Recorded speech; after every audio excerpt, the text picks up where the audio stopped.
नमस्कार, यो news 24 television prime time न्यूजमा स्वागत छ।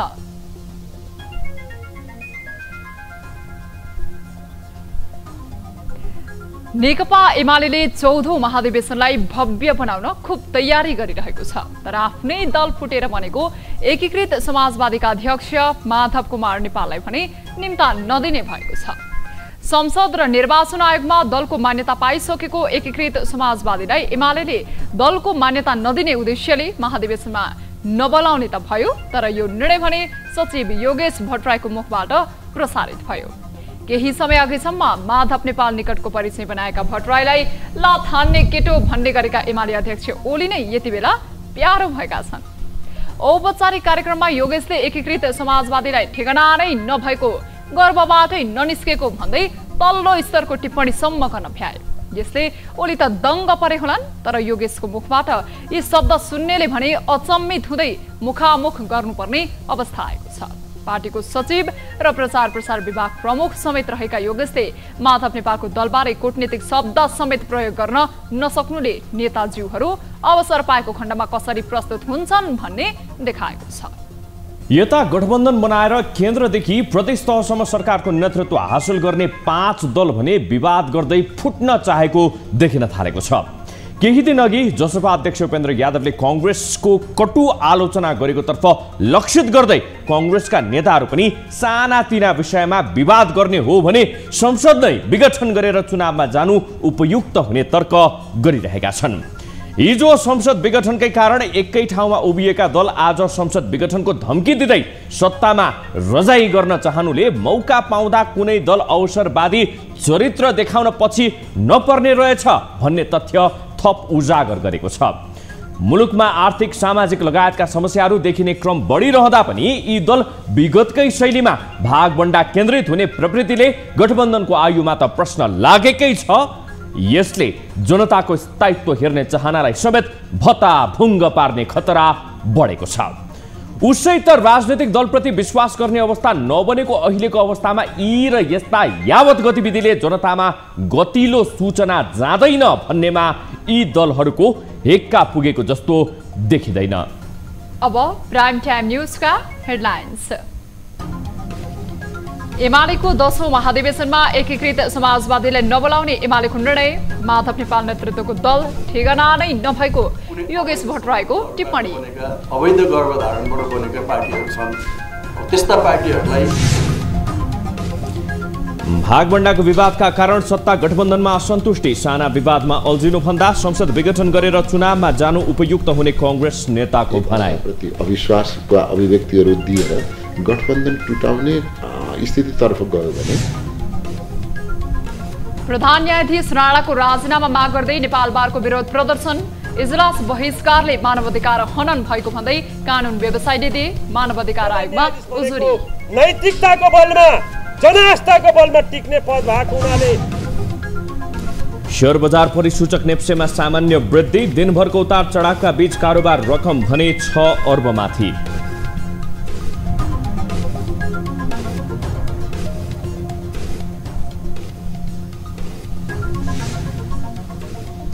र राखेपा सदस्य सचिव नियुक्तिका लागि सिफारिस गर्न 3 सदस्यीय समिति गठन, समितिको सिफारिस अनुसार नै सदस्य सचिव नियुक्त गर्ने खेलकुद मन्त्रालयको तयारी।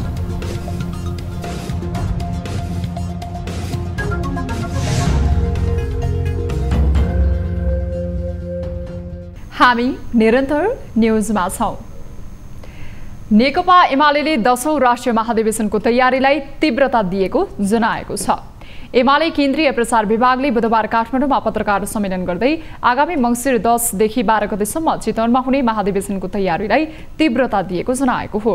महाधिवेशनमा पार्टीसँग भाइचारा तथा मैत्रीपूर्ण सम्बन्ध रहेका पार्टी र दक्षिण एसियाका सत्तारूढ एवं विपक्षी दलका प्रतिनिधिलाई आमन्त्रण गरेको एमालेले जानकारी दिएको छ। पत्रकार सम्मेलनमा एमाले सचिव एवं प्रचार विभाग प्रमुख योगेश कुमार भट्टराईले नेपालका सबै राजनीतिक दलहरूलाई पनि महाधिवेशनमा आमन्त्रण गरिएको जानकारी दिनुभयो। तर एमालेबाट अलग भएर बनेको नेकपा एकीकृत समाजवादी पहिचान स्थापित भइ नसकेको पार्टी भएकोले त्यसलाई आमन्त्रण गरिरहनु नपर्ने उहाँले बताउनुभयो। भट्टराईले एमाले मुलुकको लोकतान्त्रिक आन्दोलन र उपलब्धिको प्रमुख हिस्सेदार रहेको उल्लेख गर्दै वर्तमान सत्ता गठबन्धनले लोकतन्त्र र संविधानको सही कार्यान्वयनका क्रममा चुनौती खडा गरेको आरोप लगाउनुभयो।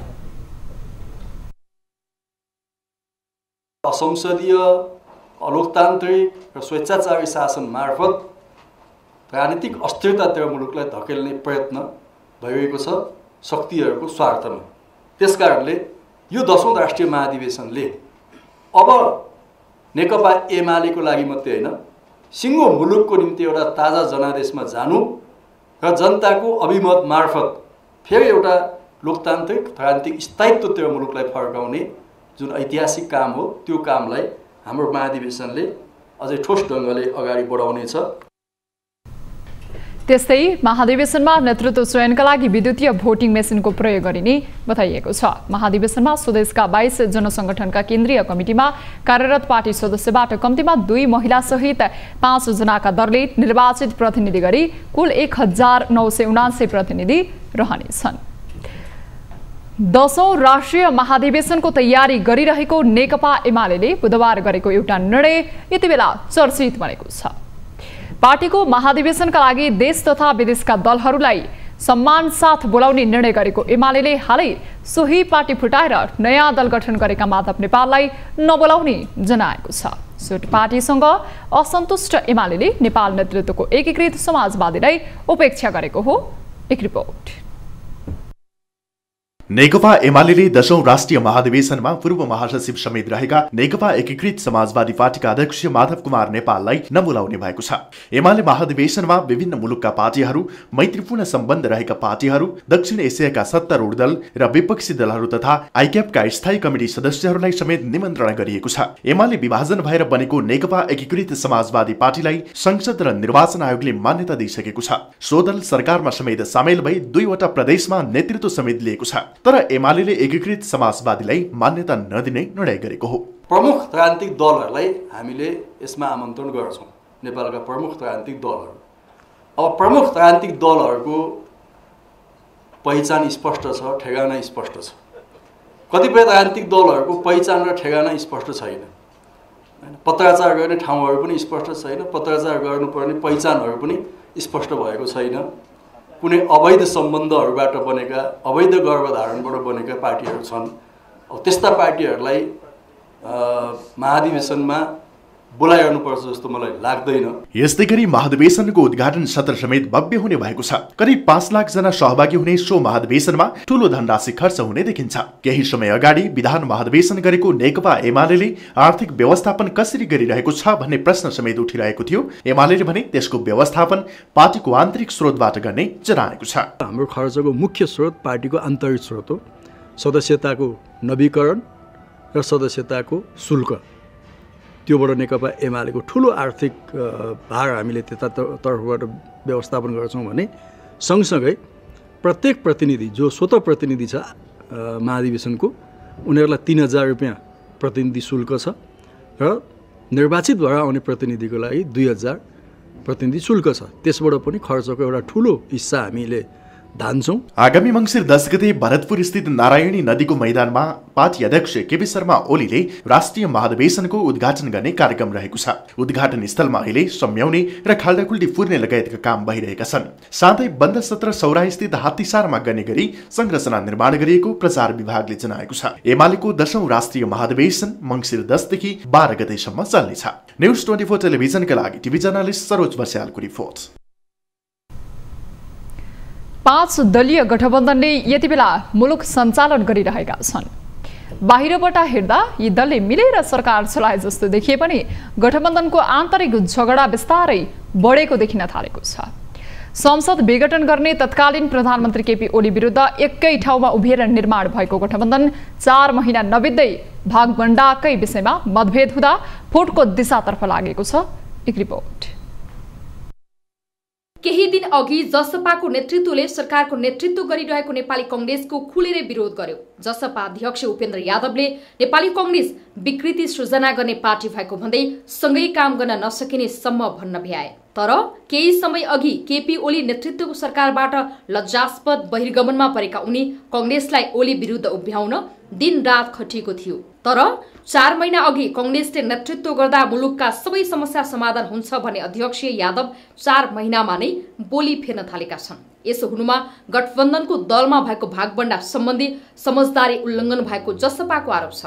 मन्त्री परिषद विस्तारको समयमा हुने भागबण्डामा मात्र होइन, पछिल्लो समय 3 प्रमुख देशका राजदूत नियुक्ति गर्दा प्रधानमन्त्री शेरबहादुर देउवाले एकलौटी गरेको आरोप लाग्न थालेको छ। जुन नेताहरूका बीचमा जसरी चाहिँ अभ्यास गरेर यो गठबन्धन बनेको त्यो अभ्यासलाई उहाँहरूले तोड्नु हुँदैन, छोड्नु हुँदैन र त्यहाँ चाहिँ नै मनसा वाचा कर्मणा यो गठबन्धन जोगाउनुपर्छ भन्ने मान्यताबाट उहाँहरूको चाहिँ घनीभूत छलफल हुनुपर्छ। कहिले कहिले 1 to 1 पनि गर्नु पर्ला, कहिले कहिले समूह पनि गर्नु पर्ला र मन्त्रालयको बाँडफाँडको कुरा र अब राजनीतिक नियुक्तिका कुराहरू, राजदूतहरूको नियुक्तिका कुराहरू, अब यी सबै खालका कुराहरूमा चाहिँ सबै दललाई चित्तबुझ्दो ढङ्गले जानका निम्ति त्यसको नेतृत्व र अगुवाई त देउवाजीले नै गर्नुपर्छ। सरकारले कांग्रेसकै कोटाबाट अमेरिका, भारत र बेलायतमा राजदूत नियुक्ति गरेको छ। प्रमुख मुलुकमा एकलौटी राजदूत नियुक्ति गरेको विषयमा असन्तुष्ट यादवले कांग्रेससँग साझेदारी गर्न कठिन भएको गुनासो गर्नुभएको थियो। तर कांग्रेसका नेता भने गठबन्धनका दलहरूबीच सानातिना विषयको विवाद हुँदा संसद विघटन गर्नुपर्ने स्थिति आउन सक्ने बताउँछन्। सोही कारण गठबन्धनको विवाद सतहमा ल्याउन नहुने कांग्रेसको मत छ। असन्तुष्टिका स्वरहरू बाहिर निकालेर एक अर्काप्रति अविश्वासका अभिव्यक्तिहरू दिएर गठबन्धन टुटाउने स्थितितर्फ गयो भने स्वाभाविक हिसाबले अब हामी निर्वाचनको चरणमा जानुपर्ने हुन्छ। सायद दलहरूको अहिले तत्कालै जनतालाई निर्वाचनको बोझ बोकाउने, राज्यलाई निर्वाचनको खर्च गराउने पक्षमा हुन्छ जस्तो मलाई लाग्दैन। गठबन्धनभित्र जति नै विरोध र असन्तुष्टि भए तापनि एकीकृत समाजवादी अध्यक्ष माधव कुमार नेपाल र माओवादी केन्द्रका अध्यक्ष पुष्पकमल दाहालले भने गठबन्धनको आयु लम्ब्याउन चाहन्छन्। गठबन्धन भत्किएमा आफ्नो दलको राजनीतिक अस्तित्व नै समाप्त होला कि भन्ने डरमा रहेका यी दुई दल गठबन्धनमा विवाद नभएको दावी गर्दैछन्। तर पछिल्लो समय गठबन्धनमा भागबण्डा मात्र नभई अन्य विषयमा समेत विवाद छ। यस्तो परिस्थितिमा गठबन्धन कति समय टिक्छ भन्ने प्रश्न नै पेचिलो बनेको छ। न्यूज 24 टेलिभिजनका लागि क्यामेरामा विनोद बजगाई र सुनिल गुरुङको साथमा टिभी जर्नलिस्ट पुष्पा शर्माको रिपोर्ट। संविधान जारी भए पश्चात सरकारले जनपक्षीय काम गर्छ भन्ने आम अपेक्षा यति बेला धुमिल भएको छ। विकास, समृद्धि र स्थायित्वका नारा बजाएर नेतृत्वमा आएका दलहरू भागबण्डामा मात्र केन्द्रित हुँदा जनता आम मुद्दाहरू उपेक्षित बनेका छन्। संघीय सरकार मात्र होइन, यति बेला प्रदेश तहका सरकारहरू समेत धमाधम परिवर्तन हुँदैछन्। त्यति नै नपुगेर दलीय भागबण्डाका लागि मन्त्रालयको संख्या बढाउँदै सरकारी खर्च बढाउने काममा रमाइरहँदा आम नागरिक भने निराश बनेका छन्। एक रिपोर्ट। नेपालले नयाँ संविधान जारी सफल भएसँगै मुलुकले अग्रगामी छलाङ लगाउने, स्थायित्व र विकासको खडेरी मेट्ने अपेक्षा भए पनि ती सबै आशाहरू यति बेला निराशामा परिणत भएको छ। 2074 फागुन 3 गते 7वटै प्रदेशले मुख्यमन्त्री पाउँदा आम नागरिकहरूले वास्तविक विकास देख्न पाउँछौं भन्ने अपेक्षा राखेका थिए। तर पछिल्लो 4 वर्षको अवधिमा जनअपेक्षा पूरा हुन त परको कुरा, दलीय भागबण्डाको राजनीतिले जनता दिक्क हुने अवस्था बन्यो। अझ पछिल्लो समय सत्ता राजनीति हावी हुँदा प्रदेश सरकारहरू धमाधम परिवर्तन भएका छन्। 6वटा प्रदेशमा सरकार परिवर्तन हुँदा यो बीचमा राजनीतिक रस्ताकसी र मनलाग्दी प्रवृत्ति उजागर गरेको विज्ञहरूको भनाइ छ। भागबण्डा भनेको घुमिफिरी त्यो शब्दबाट जे भने पनि त्यो लेनदेन, लाभ हानि, त्यसमा कसलाई कति प्राप्त हुन्छ त्यसको उद्देश्य त्यही हो। अब जसलाई प्राप्त भइरहेको छ त्यो चाहिँ सत्तामा गइरहेछन्, जसलाई प्राप्त भइरहेको छैन ती असन्तुष्टहरू र पदबाट झाडिएकाहरू मिलेर फेरि नयाँ आउनेलाई कुर्सीबाट झाडिरहेछन् तल। त्यो खसाल्ने चढाउने क्रम हामी देखिरहेछौँ। यसमा जनताको हक हिततिर ध्यान दिने त फुर्सद नै कसैलाई छैन। यति बेला कर्णाली प्रदेशमा गठबन्धनकै सरकार भए पनि भागबण्डा मिलाउनका लागि कार्यकाल पूरा गर्न लागेको सरकार परिवर्तन गरिएको छ। यी र यस्ता प्रवृत्तिले नै देशमा अस्थिरता निम्त्याएको र यसले मुलुकलाई दीर्घकालीन असर गर्ने जानकारहरू बताउँछन्। अत्यन्तै न्यून मतको सरकार पनि अत्यन्तै न्यून मतको पार्टी पनि के छ भनेदेखि चाहिँ सरकारमा आउन सक्दो रहेछ। निश्चित रूपमा पनि भोलिका दिनमा गएर यो नजिर बन्न सक्ने सम्भावना छ। भोलि के छ भने सरकार परिवर्तन चाहिँ साना मुद्दा साना विषयमा पनि सरकार परिवर्तन हुन सक्ने रहेछ। यसबाट अनेक खालका कामहरू भयो, फ्लोर क्रसको कुराकानी भयो हैन, मलाई लाग्छ त्यो पनि भोलि नजिरका भोलि त्यो पनि नजिर बन्ला हैन। प्रदेशका सरकार परिवर्तन हुनलाई केन्द्रले निर्देश गरे पुग्ने रहेछ। हुन त विपक्षी गठबन्धन भन्दा संविधान रक्षा र जनताको मुद्दा सम्बोधनलाई मुख्य एजेन्डा बनाइएको थियो। तर हाल सोही गठबन्धन सत्ता लिप्सामा लाग्दा विकासको अपेक्षा पूरा नहुने संकेत देखिएको छ। प्रदेश र केन्द्रले सामान्य दायित्व समेत उपेक्षा गरेर आलो पालो र भागभण्डाको विकृत राजनीतिमा रमाउँदा जनताहरूलाई थप पीडा बाहेक केही मिल्न सकेको छैन। यो प्रवृत्तिले निरन्तरता पाउँदा गलत नजिरहरू स्थापित हुने भएकाले यसतर्फ बेलैमा सचेत हुन आवश्यक छ। न्युज 24 टेलिभिजनका लागि क्यामेरामा विनोद बजगाईका साथ TV journalist Upendra psycho report. हामी निरन्तर न्युजमा छौं। प्रधान न्यायाधीशको राजीनामाको माग गर्दै कानुन व्यवसायीहरूले बुधबार पनि कालो पट्टी बाँधेर विरोध प्रदर्शन गरेका छन्। सर्वोच्च अदालत परिसरमा कानुन व्यवसायीहरूले ब्यानर सहित कालो पट्टी बाँधेर विरोध प्रदर्शन गरेका हुन्। न्यायालयलाई भत्काउने काम प्रधान न्यायाधीशबाट भएकोले राजीनामा दिनुपर्ने उनीहरूले माग गरेका छन्। अधिवक्ता टीकाराम भट्टराईले वर्तमान प्रधान न्यायाधीश चोरेन्द्र शमशेर जबराको कार्यकालमा न्यायालयमा भ्रष्टाचार र बेथिति मात्रै बढेको र खुलेआम मुद्दामा देखिएको चलखेललाई प्रोत्साहन गरेको आरोप लगाउनुभयो। उहाँले सडकमा राजीनामा माग्दैमा नदिने भन्दै प्रधान न्यायाधीशले राजनीतिज्ञको भाषा बोलेको बताउनुभयो। चुनाव जितेर आउने राजनीतिज्ञले जस्तो भाषा नबोल्न पनि भट्टराईले प्रधान न्यायाधीशको ध्यान आकर्षण गराउनुभयो। भने मलाई नैतिकता मतलब छैन, मेरा जनताले चुनेर पठाएका हुन्, त्यसैले म मेरो जनताको अनुमति बाहेक म निस्केर जान्न भन्छ। तर न्यायाधीश, त्यसमा पनि प्रधान न्यायाधीश भनेको नैतिकताको बलमा जनआस्थाको बलमा टिक्ने पद भएको हुनाले उहाँले नैतिकता विपरीत भए पनि होस् म जान्न भन्न पाउनुहुन्न। न्यायपालिकाको विकृति, विसङ्गति, भ्रष्टाचार विरुद्धको नेपाल बार एसोसिएसनको अभियान अन्तर्गत कानुन व्यवसायीहरूले आइतबारदेखि कालोपट्टी सहितको विरोध कार्यक्रम गर्ने घोषणा गरेको थियो। सर्वोच्च अदालतका न्यायाधीशको घोषित इजलास बहिष्कारले मानवाधिकार हनन भएको भन्दै 3 जना अधिवक्ताले राष्ट्रिय मानवाधिकार आयोगमा निवेदन दिएका छन्। बुधबार राष्ट्रिय मानव अधिकार आयोगको कार्यालय पुगेर निवेदन दिने अधिवक्ताहरूमा सुन्दर सेनी, आकृति रायमाझी र भूमिनन्द चुडाल हुनुहुन्छ। उहाँहरूले न्यायाधीशको घोषित इजलास बहिष्कारले मानवाधिकार हनन भएको भन्दै आयोगको ध्यान आकर्षण समेत गराउनु भएको छ। न्यायको क्षेत्रमा दिग्गज मानिएका न्यायाधीशहरूले जनताको करबाट सेवा सुविधा लिएर जनताको काम गर्दिन भन्नु लज्जास्पद रहेको भन्दै उहाँहरूले असन्तुष्टि जनाउनु भएको छ। त्यस्तै अन्यायमा परेका सेवाग्राहीलाई न्याय दिने न्यायाधीशहरू नै कर्तव्य विमुख हुँदा मानवाधिकारको गम्भीर उल्लङ्घन भएको निवेदकहरूको जोड छ। यसअघि स्वतन्त्र कानुन व्यवसायीहरूले माइती घरमा न्यायालयमा भइरहेको विवादको नै विरोध गरेका छन्। बुधबार दिउँसो भेला भएका कानुन व्यवसायीले प्रधान न्यायाधीश चोलेन्द्र शमशेर राणाको विरोधमा राजीनामा माग गर्दै गलत भएको भन्दै विरोध गरेका हुन्। त्यसैगरी एमाले निकट कानुन व्यवसायीहरूको संगठन प्रगतिशील तथा पेशागत कानुन व्यवसायी संगठन PPLA र कांग्रेस निकट कानुन व्यवसायीहरूको संगठन डेमोक्रेटिक लयर्स एसोसिएसनले बुधबार छुट्टा छुट्टै विज्ञप्ति जारी गर्दै सर्वोच्चमा अवरुद्ध भएको मुद्दाको सुनवाई खुलाउन माग गरेका हुन्। नेपालमा बुधबार थप 447 जनामा कोरोना संक्रमण पुष्टि भएको छ। देशभर गरिएको 6577 PCR परीक्षणका क्रममा 395 र 3336 एन्टिजेन परीक्षणका क्रममा 52 जनामा कोरोना संक्रमण पुष्टि भएको स्वास्थ्य मन्त्रालयले जनाएको छ। यो सँगै नेपालमा कोरोना संक्रमितको संख्या 9,08,554 पुगेको छ।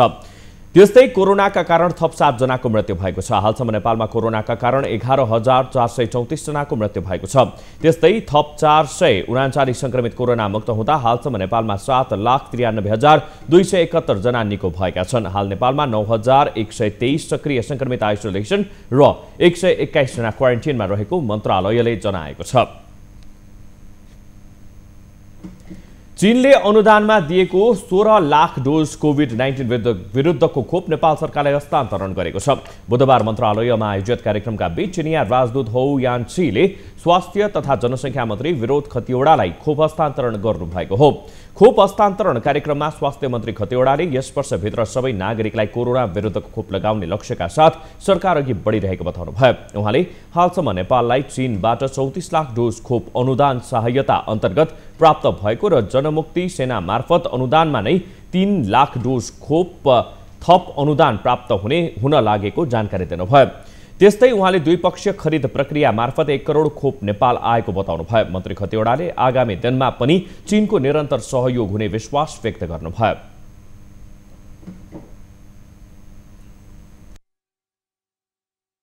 नेपाल र मित्र राष्ट्र चीन बीचको द्विपक्षीय सम्बन्धमा आज एउटा इट्टा थप भएको छ। हामीले चीनबाट पाउँदै आएको सहायताको निरन्तरता अन्तर्गत अहिलेको परिस्थितिमा अत्यन्तै महत्त्वपूर्ण 16 लाख डोज खोप अनुदान स्वरूप प्राप्त गरेका छौँ। यस सहायताका लागि मेरो व्यक्तिगत तथा स्वास्थ्य तथा जनसङ्ख्या मन्त्रालयको तर्फबाट चीन सरकार, महामहिमज्यू तथा समग्र राजदूतावास परिवारलाई धन्यवाद दिन चाहन्छु। त्यस्तै चिनिया राजदूत हो यान्सीले नेपालमा कोरोना नियन्त्रण र रोकथामका लागि सदैव सहयोग गर्ने प्रतिबद्धता जनाउनु भयो। सामाजिक सञ्जालको प्रयोग व्यापक भइरहँदा यसको दुरुपयोग चुनौतीको रूपमा देखिएको छ। विशेष गरी पत्र पत्रिकाको आडमा युट्युब च्यानलको दुरुपयोग हुँदा यसले समाजमा नकारात्मक प्रभाव पारिरहेको पाइन्छ। युट्युब च्यानल खोल्नेहरूको मनपरीले यति बेला सर्वसाधारण त हैरानमा परेका छन् नै, प्रहरीलाई समेत यो चुनौती सामना गर्न कठिन भएको छ। एक रिपोर्ट। युट्युब च्यानल मार्फत महिलाको चरित्र हत्या गर्ने भिडियो, अन्तर्वार्ता तथा फोटो सहितको विवरण प्रसारण गरेको आरोपमा गत महिना नेपाल प्रहरीले 4 युट्युबरलाई पक्राउ गर्यो। दैनिक खबर युट्युब च्यानलका सञ्चालक प्रदीप भण्डारी, हरेक पलको खबरका शिशिर अधिकारी, सिराइचुली मिडिया युट्युब च्यानलका पिङ्कला कार्की र मोडर्न अनलाइन रिभ्यू युट्युब च्यानलका रोधन तामाङलाई प्रहरी प्रधान कार्यालय अन्तर्गतको साइबर ब्युरोले पक्राउ गरेको हो। यी पछिल्ला केही उदाहरण मात्र हुन्। युट्युब मार्फत आफ्नो चरित्र हत्या गरेको भन्दै प्रहरीको साइबर ब्युरो र प्रेस काउन्सिलमा उजुरी लिएर पुग्नेहरू थुप्रै छन्। दुवै निकाय आफ्नो कार्यालयमा दर्ता भएको उजुरीमाथि कारबाही र अनुसन्धानको काम भइरहेको बताउँछ। उसो त अहिले सामाजिक सञ्जाल नियमनका लागि प्रष्ट कानुनी व्यवस्था नै छैन। सञ्चार माध्यमलाई नियमन गर्ने निकाय प्रेस काउन्सिल आफ्नो कार्यक्षेत्रभित्र सामाजिक सञ्जाल नपर्ने बताउँछ। तर मानहानि, चरित्र हत्या, गोपनीयता भङ्गको उजुरी काउन्सिलमा आइरहेका छन्। पछिल्लो 3 महिनामा त्यस्ता 4 वटा युट्युब च्यानल विरुद्ध उजुरी काउन्सिलमा छ। दर्ता भई सञ्चालन भइरहेको युट्युब कम्पनी विरुद्धको उजुरी भने काउन्सिलले लिँदै आएको छ। दर्ता नै नभई सञ्चालनमा आएका युट्युबमा आफ्नो क्षेत्राधिकारमा नपर्ने उजुरीलाई भने दुवै पक्षलाई बोलाएर काउन्सिलले वार्ता र संवाद गराउँदै आएको छ। अहिले पछिल्लो चरणलाई हेर्दाखेरि यही साउनदेखि अहिलेसम्मको आजसम्मको अवस्था हेर्दा चाहिँ 4 वटा जति उजुरी युट्युब मिडियाको विरुद्धमा परेका छन्। काउन्सिल भनेको अभिभावक संस्था, यो पत्रकारको अभिभावक संस्था, यसले दण्ड पनि दिन्छ र पत्रकारको समस्यामा फेरि मलम लगाउने काम पनि गर्छ के। प्रेस काउन्सिलमा परेका अधिकांश उजुरी महिलाको चरित्र हत्या र मानहानि विरुद्धकै छन्। यसरी मानहानि र चरित्र हत्याका आरोपीहरूलाई काउन्सिलले कार्यालयमै बोलाएर आचार संहिताको पाठ पढाउँदै आएको छ। युट्युबरहरूले व्यक्तिगत गोपनीयतामाथि नै प्रहार हुने र चरित्र हत्या गरेका घटनाहरू आफूहरूकोमा आइपुग्ने गरेको कानुन व्यवसायी बताउँछन्। चरित्र हत्या हुने तरिकाले फोटोहरू एउटाको राखिदिने र उनीहरूको शारीरिक अवस्थालाई पनि अलि देखाउन नमिल्ने तरिकाले ब्रोडकास्ट गरेर मिडियाहरूमा देखाइराखेको छ, जसको लागि यदि उनीहरूले उजुरी गरेको खण्डमा साइबर क्राइम अन्तर्गत उनीहरूलाई सजायको व्यवस्था नै छ, भइराखेको पनि छ। कतिपय दैनिक रूपमा यस्ता साइबर क्राइम सम्बन्धी मुद्दाहरू आइराखेका छन्, तर अब कतिपयले चाहिँ सहेर बसेको छन्। युट्युबर विरुद्धको उजुरीमा अहिले मुलुकी अपराध संहिता 2074 र विद्युतीय कारोबार ऐन 2063 को दफा 48 अनुसार कारबाही हुँदै आएको छ। सो कारबाहीबाट बच्न केही युट्युबरले अनलाइन दर्ता गर्ने र सोही अनलाइनको भिडियो संस्करणका रूपमा युट्युब सञ्चालन गर्दै पनि आएका छन्। यसरी दर्ता भएका अनलाइनहरूको हकमा भने प्रेस काउन्सिलले उजुरी हेर्दै आएको छ। मुख्य गरी युट्युबसँगै टिकटकबाट भ्रामक जानकारी फैल्याउने र चरित्र हत्या हुने गरेको छ। साइबर ब्युरोले टिभी पत्रकार संघ र प्रेस काउन्सिलसँग समन्वय गरेर युट्युबरहरूलाई कस्ता सामग्री प्रसारण गर्दा दण्डनीय हुन्छ भनेर 5 वटा प्रदेशमा जनचेतनामूलक कार्यक्रम गरिसकेको छ।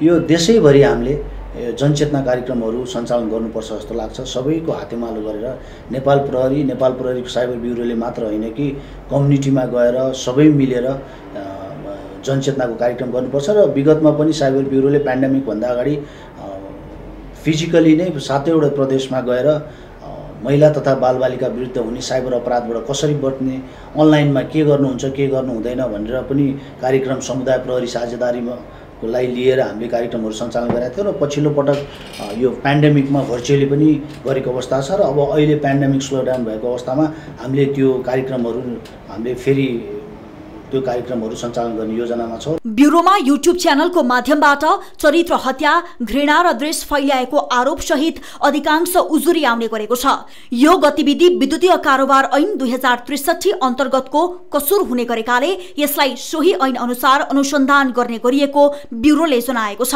यस्तो कसुरमा 1 लाख जरिवाना र 5 वर्ष कैदसम्म कैद हुने व्यवस्था छ। गत वर्ष ब्युरोमा 1618 वटा उजुरी दर्ता भएको छ। युट्युबबाट 12 वटा, फेसबुकबाट 1353, टिकटकबाट 37, ट्विटरबाट 2, इन्स्टाग्रामबाट 10 वटा, इमोबाट 5 गरी चरित्र हत्या र बेइज्जती गरेको भन्दै उजुरी दिएको ब्युरोले जनाएको छ। जसमध्ये 33 वटा त मुद्दा नै दायर भइसकेको छ। तर यो संख्यामा उजुरी पर्ने गरे पनि आवश्यक कानूनको अभावमा अहिले पनि सामाजिक सञ्जाल नियमनका लागि अन्य कानूनले नै काम चलाइदै आएको छ। व्यक्तिगत चरित्रलाई अथवा उसको श्रीमान सम्बन्धीको चाहिँ सम्बन्धसँग जोडिएका विषयवस्तु चाहिँ सञ्चार सामग्रीमा लिएर आउने, अनि त्यसपछि आफू नै दुईजना नजिकको सम्बन्ध राखिराखेको केटाकेटीहरू चाहिँ सम्बन्ध बिग्रेको अवस्थामा अर्कोले त्यसलाई प्लेटफर्ममा, युट्युबमा, फेसबुकमा अथवा अरू कुनै प्लेटफर्महरूमा राखिदिने अथवा मोबाइलमा एमएमएस बनाएर सर्कुलेट गर्ने, त्यस्ता विषयवस्तुहरू पनि आएका छन्। सामाजिक सञ्जालले मानिसको दैनिक जीवनमा थुप्रै सकारात्मक प्रभाव पनि पारेको छ। तर प्रयोगकर्तालाई सञ्जालको सदुपयोगबारे पर्याप्त चेतना नहुँदा र गलत मनसायका व्यक्तिले यसको दुरुपयोग गरिदिँदा भने यसबाट पीडित हुनेहरूको संख्या पनि बढ्दो छ। न्युज 24 टेलिभिजनका लागि क्यामेरामा विनोद बजगाई, प्रभात थापा र सुनिल गुरुङका साथमा TV journalist Ashwini सिटौलाको report.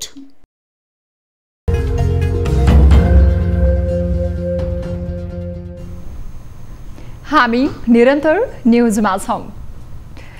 Sudurpashchim प्रदेशको दार्चुला स्थित गोकुलेश्वर विमानस्थलको पुनर्निर्माणको काम सुरु भएको छ। त्यहाँ फिलिङ र ग्याबिनको काम सुरु भएपछि दार्चुलावासीमा खुसी छाएको हो। विगत 28 वर्ष बन्द रहेको यो विमानस्थल 50 साल अघि 4 वर्षसम्म सञ्चालनमा रहेको थियो। हाल यो विमानस्थल पुनः सञ्चालन गर्ने गरी काम सुरु भएसँगै स्थानीय उत्साहित बनेका छन्। एक रिपोर्ट।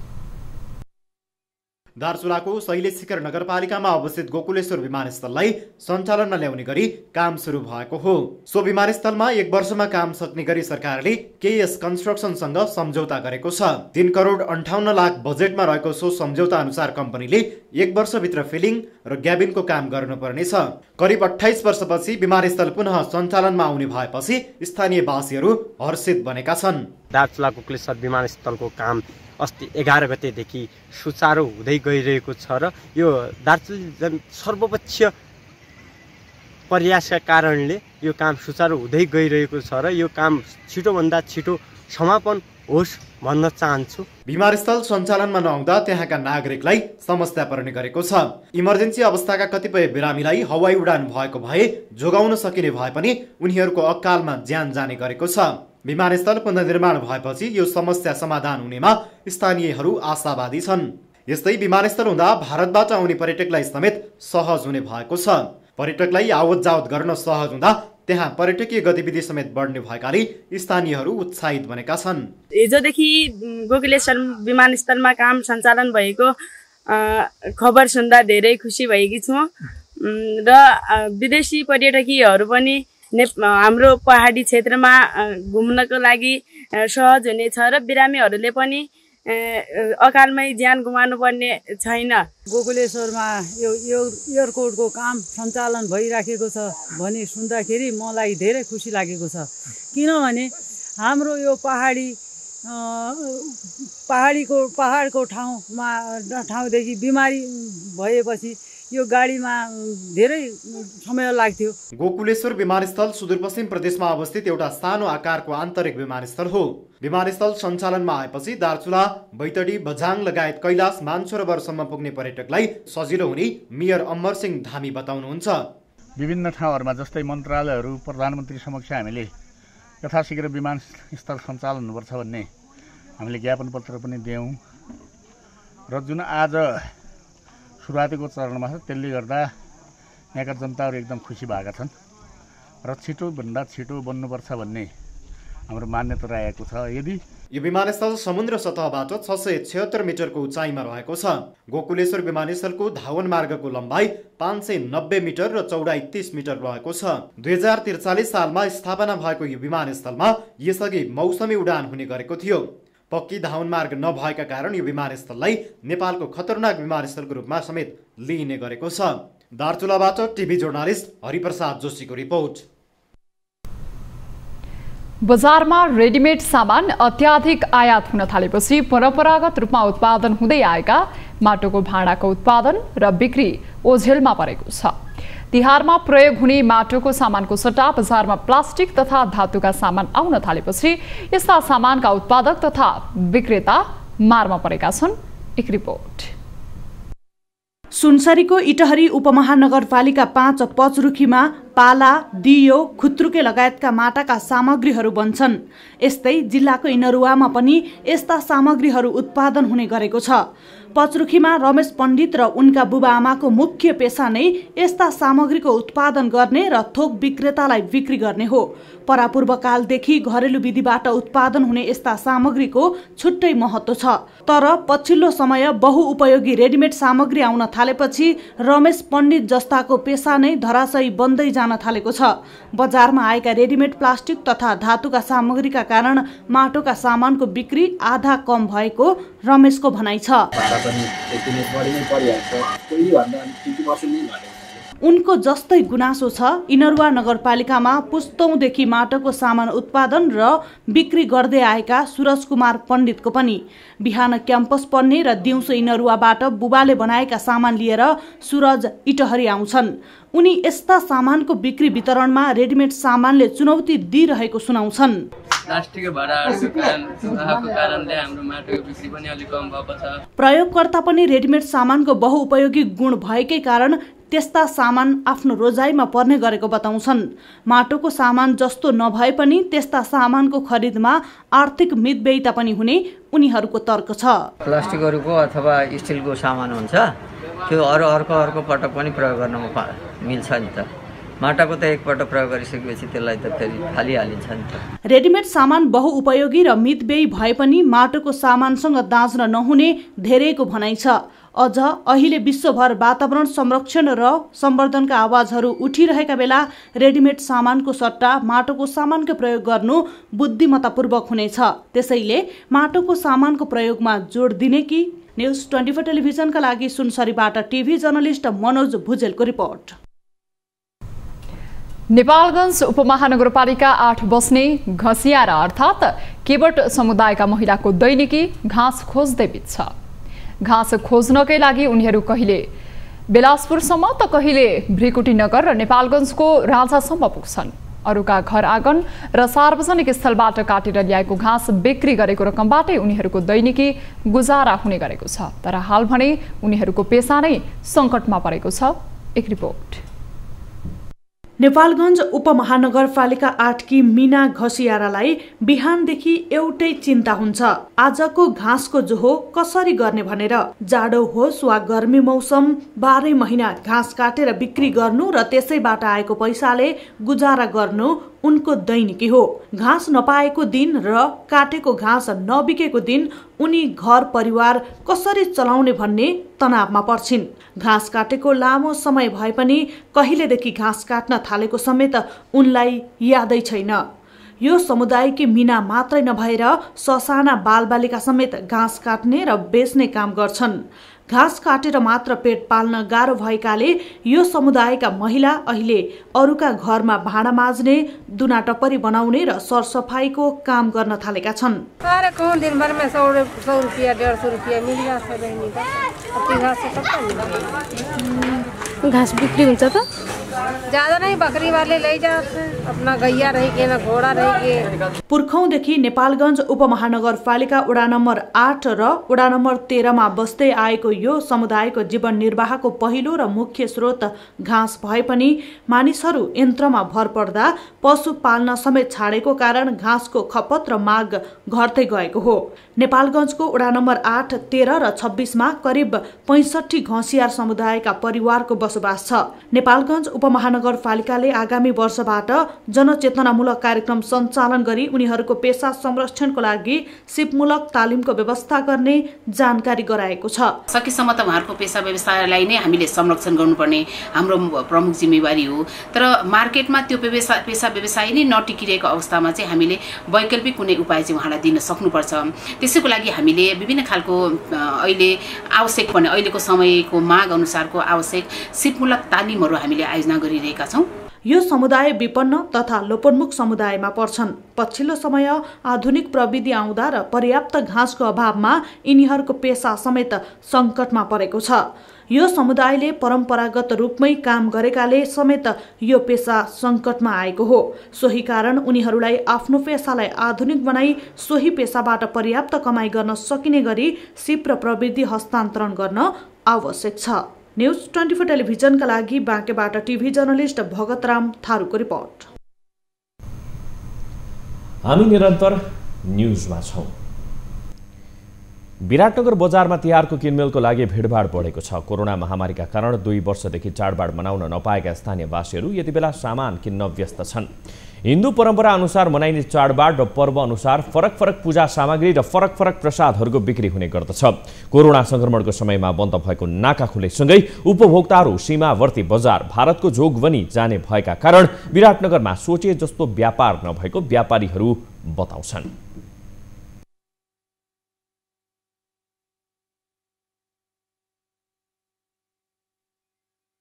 होलसेल ल्याउँदाखेरि तपाईँको यहाँ ल्याएसम्म 55-50 पर्थ्यो। अहिले यहाँ हामीलाई नै परेछ 65। त्यो आधारले त धेरै मार्जिन कम घट्यो नि त। अनि त्यही भएर अहिले मार्केट छैन, सब पारीबाट नै ल्याएर अहिले त सबै दहायो माटोको बस्ता आएपल्ट म अलिकति जोगबनी बोर्डर खुलेकोले पनि गर्दाखेरि अप्ठ्यारो भयो। अब जोगबनी बोर्डर नखुलेको भए अलिकति केही हुन्थ्यो कि। गत वर्षभन्दा यो वर्ष सामानमा केही मूल्य वृद्धि भएको सर्वसाधारणहरूले गुनासो गरेका छन्। यसपटक लक्ष्मी पूजा र तिहारमा चाहिने फलफूल, माटोको दियो, मिठाई, नरिवल, बाँसका सामग्री र पित्तल तथा तामाका भाँडाहरू साथै भाइ मसलाको मूल्य अघिल्ला वर्षहरूमा भन्दा बढेको उपभोक्ताको भनाइ छ। सामान त एकदम अब सबै चिजमा महँगी नै बढेको। अब केले हो, बाढीले हो कि अब के हो को असर हो, एकदम रेट हाई नै छ, बढेकै देखिन्छ। खै अब यही लकडाउन कोरोनाले हो कि खै केले हो बाबु, म त जान्दिनँ, बनाउने आउँदैन होइन। महँगो त कति हो लकडाउनले गर्दा बढाइरहेछ अरे, अनि के गर्नु होइन। धान, चामल, तेल, चिनी लगायतको मूल्य वृद्धि भएसँगै तिहारमा चाहिने भाइ मसला र बत्तीका सामानको मूल्यमा वृद्धि भएको हो। तिहारका अवसरमा विराटनगरमा करिब 80 देखि 1 करोड रुपैयाँसम्मको विभिन्न सामग्री बिक्री हुने गरेको छ। बढ्दो आधुनिकीकरणसँगै माटोबाट बन्ने सामानको व्यापार घट्दै गएको छ। बढ्दो आधुनिकीकरणसँगै भारतबाट आयातित फुलबुट्टा सहितको माटोको दियो बजारमा आउन थालेपछि स्वदेशी माटोको दियो बनाउने कुमाल समुदायको व्यापार घट्दै गएको हो। एक रिपोर्ट।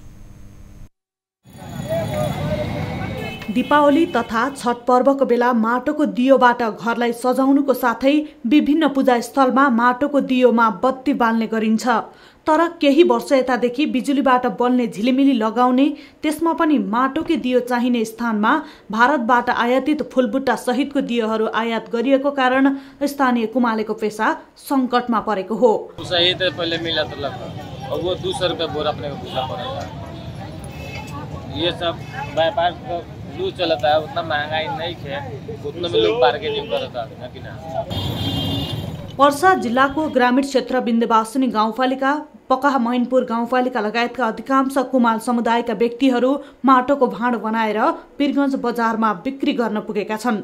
स्वदेशी उत्पादित माटोको दियो 100 वटाको 200 देखि 250 रुपैयाँमा बिक्री भइरहेको छ भने विदेशी उत्पादित दियो प्रति गोटा 10 देखि 15 रुपैयाँमा बिक्री भइरहेको छ। त्यही पनि सर्वसाधारणको आकर्षण विदेशी उत्पादनतर्फ नै बढेको देखिन्छ। यसले कुमालेहरू निकै मर्कामा पर्ने गरेका छन्।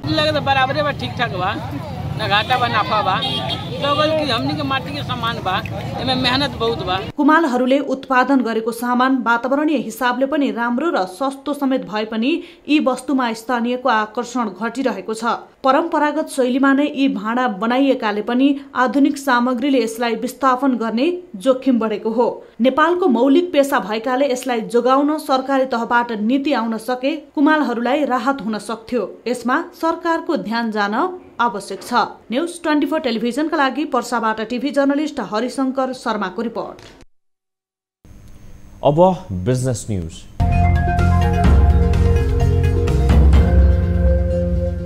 यस वर्षको तिहार सुरु भएसँगै बजारमा फूलमालाको बिक्री वितरण समेत बढेको छ। यस वर्ष तिहारमा मात्र 20 करोड रुपैयाँ हाराहारीमा माला खपत हुने अनुमान गरिएको छ। फ्लोरिकल्चर एसोसिएसन अफ नेपालका अनुसार कोरोना महामारी कम हुँदै जाँदा गत वर्षको तुलनामा यस वर्ष फूलमालाको बिक्री वितरण बढी हुने देखिएको हो। गत वर्षको तिहारमा 10 देखि 12 करोड रुपैयाँका माला बिक्री वितरण भएको एसोसिएसनको भनाइ छ। तिहारमा मखमली मालाको माग भने स्वदेशी उत्पादनले नै धान्ने आंकलन भए पनि सयपत्री फूलको मालाको माग धान्न भने स्वदेशी उत्पादन पर्याप्त नरहेको एसोसिएसनले जनाएको छ। हाल देशका करिब 40 जिल्लामा व्यावसायिक स्तरमै फूल खेती भएको छ। गत आर्थिक वर्ष 2077-78 मा भारत लगायतका देशबाट करिब 38 लाख रुपैयाँको फूल आयात भएको थियो। यस्तै बजारमा तिहारमा प्रयोग हुने अन्य सामग्रीको पनि बिक्री वितरण बढेको छ। शेयर बजार परिसूचक नेप्से बुधबार सामान्य अङ्कले बढेको छ। बजार खुलेदेखि बढ्न थालेको नेप्से 2:30 बजेसम्म पुग्दा भने 20 अङ्कले घटेको थियो। तर बजार बन्द हुने बेलामा नेप्से 5.22 अङ्कले बढेर 2848.84 बिन्दुमा पुगेको हो। बुधबार विकास बैंक, जलविद्युत, फाइनान्स, माइक्रो फाइनान्स, उत्पादन र अन्य समूहको शेयर सामान्य अङ्कले बढेको छ। बीमा, लगानी, होटल र व्यापार समूहको शेयर भने घटेको छ। बुधबार 229 कम्पनीका 79,95,000 किता शेयर 6.55 करोड 30 लाख रुपैयाँमा कारोबार भएको छ। सबैभन्दा धेरै नबिल ब्याङ्कको 1.17 करोड रुपैयाँको शेयर किनबेच भएको छ। बुधबार महालक्ष्मी विकास बैंक, सास ऊर्जा र आइसिएफसी फाइनान्सको शेयर 10% बढेको छ। छ्याङ्दी हाइड्रो पावरको शेयर भने सबैभन्दा धेरै 5.5% घटेको छ। उत्पादित विद्युतलाई देश विदेशमा बिक्री वितरणका लागि आवश्यक नियम कानूनहरू छिटो निर्माण गर्न स्वतन्त्र ऊर्जा उत्पादकहरूको संस्था नेपाल इप्फानले माग गरेको छ। बुधबार काठमाडौँमा आयोजित पत्रकार सम्मेलनमा विद्युत व्यापार राजमार्ग ट्रान्समिसन लाइनको विकास गर्दै वेलिङ चार्ज तोक्न एवं अन्तर सीमा विद्युत व्यापार निर्देशन बनाउन माग गरिएको हो। कार्तिक 16 गते भारतको विद्युत मन्त्रालयको सहमतिमा भारतीय ऊर्जा बजारमा प्रतिस्पर्धात्मक दरमा नेपालले विद्युत बिक्रीको अनुमति पाएकोमा इप्फानले स्वागत गरेको छ। दरबार मार्गको शेर्पा मलमा अन्तर्राष्ट्रिय chain restaurant hard rock cafe सञ्चालनमा आएको छ। बर्गरका लागि विश्व प्रसिद्ध हार्ड रक क्याफेको नेपालमा यो पहिलो रेस्टुरेन्ट हो। सो रेस्टुरेन्टमा विश्व प्रसिद्ध मेनु ककटेल पाइने व्यवस्था छ। शेर्पा मलको पहिलो र माथिल्लो तलामा सञ्चालनमा आएको सो रेस्टुरेन्टमा 260 जनासम्म अटाउन सक्छन्। त्यहाँको मेनुको सबैभन्दा मुख्य आकर्षण भनेकै बर्गर रहेको हार्ड रकले जनाएको छ। हार्ड रकको मौलिक पहिचान बनेको स्टेक ससका साथ उपलब्ध गराइने बताइएको छ। यहाँका धेरैजसो खाद्य वस्तुहरू साना स्थानीय उत्पादकहरू मार्फत आपूर्ति गरिन्छन्। आर्थिक अवस्था खस्किरहेको वर्तमान समयमा हार्ड रक क्याफे काठमाडौँले समुदायमा ठूलो लगानी गर्दैछ। सन् 2021 भित्रमा नै हार्ड रक क्याफे काठमाडौँ सञ्चालनमा ल्याउनु हाम्रा साझेदारहरूका लागि ठूलो चुनौती भएको बताइएको छ। काठमाडौँमा क्याफे सञ्चालन गरिएको घोषणा गर्न पाउँदा गौरवको महसुस गरेको हार्ड रक इन्टरनेसनलका फ्रेन्चाइज अपरेसन्सका उपाध्यक्ष एनिबल फर्नान्डेजले बताउनु भएको छ। हार्ड रक क्याफे हरेक दिन बिहान 10 देखि राति 11 बजेसम्म सञ्चालन हुनेछ।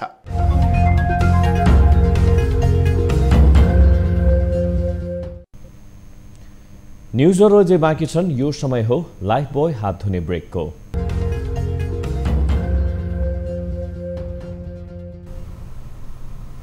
हामी निरन्तर न्युजमा छौं। अब स्पोर्ट्स न्युज।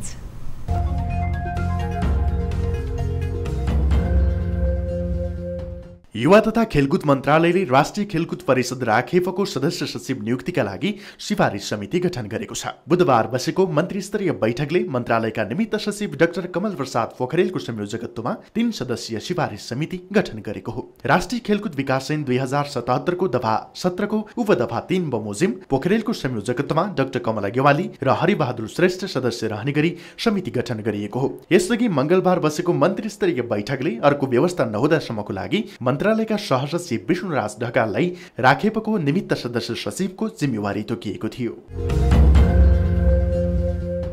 आईसीसी T20 विश्वकप अन्तर्गत न्युजिल्यान्डले स्कटल्यान्डमाथि 16 रनले संघर्षपूर्ण जित हात पारेको छ। अबुधाबीमा बुधबार भएको खेलमा 173 रनको लक्ष्य पछ्याएको स्कटल्यान्डले निर्धारित ओभरमा 5 विकेट गुमाएर 156 रन मात्रै जोड्न सक्यो। स्कटल्यान्डका लागि माइकल लिक्सले सर्वाधिक 42 रन जोड्दा म्याथ्यू क्रसले 26 रनको योगदान गरे भने जर्ज मुन्सीले 22 रन जोड्दा रिची वेरिङटनले 20 रन बनाए। खेलमा न्युजिल्यान्डका ट्रेन्ट बोल्ट र इस्वदीले समान 2-2 विकेट लिए। खेलमा पहिले ब्याटिङ गरेको न्युजिल्यान्डले 5 विकेट गुमाएर 172 रन बनाएको थियो, जसमा न्युजिल्यान्डका लागि ओपनर मार्टिन गुप्टिलले 93 रनको शानदार इनिङ्स खेले। उनले 56 बलमा 6 चौका र 7 छक्काको मद्दतले उच्च स्कोर बनाए। स्कटल्यान्डका ब्रान्डविल र सबियान शरीफले समान 2-2 विकेट लिए। 3 खेल खेलेको न्युजिल्यान्डको यो दोस्रो जित हो भने स्कटल्यान्डको यो लगातार तेस्रो पराजय हो।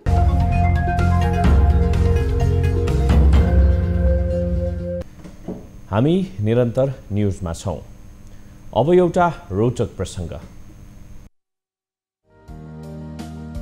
एक 6 महिनाका बालकले वाटर स्कीइङमा विश्व कीर्तिमान कायम गरेका छन्। अमेरिकाको उटहका रिच हम्फ्रेज सबैभन्दा कम उमेरमा वाटर स्कीइङ गर्ने पहिलो बालक बनेका छन्। बालकले स्कीइङ गरेको भिडियो सोशल मिडियामा चर्चामा छ। भिडियोमा ती बालकले बोटलाई बेसरी समातिरहेका छन्। यस्तै अर्कोतर्फ उनका बुवा अर्को डुङ्गामा सवार छन् र उनले बच्चालाई हेरिरहेका छन्। ती बालकले लाइफ ज्याकेट पनि लगाइरहेका छन्। सुरक्षाका सबै उपाय अपनाइएपछि बालकलाई पानीमा उतारिएको हो। इन्स्टाग्राममा 13 सेप्टेम्बरमा शेयर गरिएको यो भिडियोमा हालसम्म लाखौं भ्युज र कमेन्ट आइसकेका छन्। यो भिडियोलाई ट्विटरमा पनि शेयर गरिएको छ। केहीले वाटर स्कीइङ गर्नका लागि बालकको उमेर निकै कम भएको बताएका छन् भने कतिले उनका बुवाले पूरा सुरक्षाका साथ बच्चालाई पानीमा राखेको भन्दै प्रशंसा गरेका छन्। अब 24 वेदर अपडेट।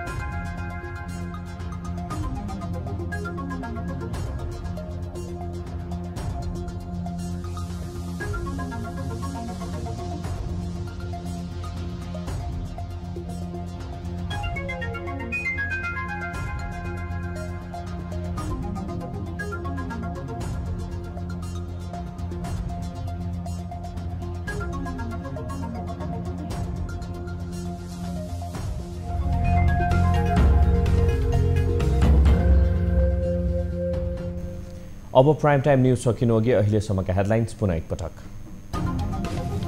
एमालेको 10औं महाधिवेशनमा एकीकृत समाजवादीलाई नबोलाउने एमालेको निर्णय। माधव नेपाल नेतृत्वको दल ठेगानै नभएको योगेश भट्टराईको टिप्पणी। कुनै अवैध सम्बन्धहरूबाट बनेका अवैध गर्भधारणबाट बनेका पार्टीहरू छन्, त्यस्ता पार्टीहरूलाई भागभण्डाको विवादका कारण सत्ता गठबन्धनमा असन्तुष्टि।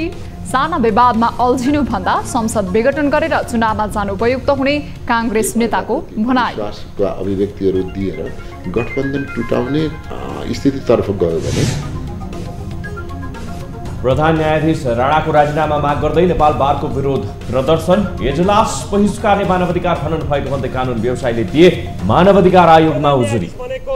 नैतिकताको बलमा जनआस्थाको बलमा टिक्ने पद भएको हुनाले शेयर बजार परिसूचक नेप्सेमा सामान्य वृद्धि। दिनभरको उतार चढावका बीच कारोबार रकम भने 6 अर्ब माथि।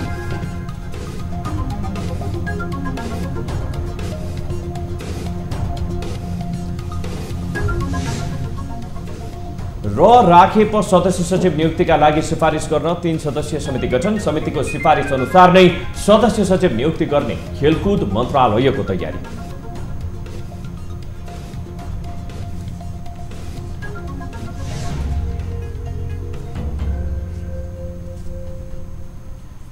प्राइम टाइम न्यूज अहिलेलाई यति नै।